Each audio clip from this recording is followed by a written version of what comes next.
पाक बहरिया के आबदोज chicken warfare unit की बड़ी कार्रवाई, एक और भारतीय आबदोज का सुराग लगा लिया।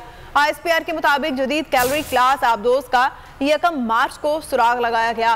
5 बरस में चौथी बार भारतीय आबदोज का सुराग लगाया गया है। DG ISPR के मुताबिक मौजूदा सिक्योरिटी माहौल और मश्क सीज पाक के दौरान भारत की जानिब से जासूसी का इम्कान था।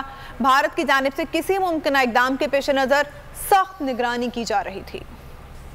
समंदरी जासूसी की एक और घिनौनी साजिश नाकाम, पाकिस्तान ने एक और भारतीय आबदोज का सुराग लगा लिया। ISPR के मुताबिक भारतीय आबदोज को ट्रैक करके रोका गया। नेवी के एंटी सबमरीन वॉरफेयर यूनिट ने इसे भागने पर मजबूर कर दिया। आबदोज कलवाड़ी ने 1 मार्च को पाकिस्तानी हुदूद में दाखिल होने की कोशिश की। भारतीय बहरिया ने आबदोज को मज़मूम मकासद के लिए भेजा था। 5 साल में भारतीय आबदोज ट्रैक करने का ये चौथा वाकया है। DG ISPR के मुताबिक ये पाक बहरिया की काबिलियत और पाकिस्तान की मैरी टाइम सरहदों के दिफा के अज़म का आकाश है। मौजूदा सिक्योरिटी माहौल और मर्श सीज पाक के दौरान भारत की जानिब से जासूसी का इम्कान था। भारत की जानिब से किसी मुमकिन इकदाम के पेश नज़र सख्त निगरानी की जा रही थी।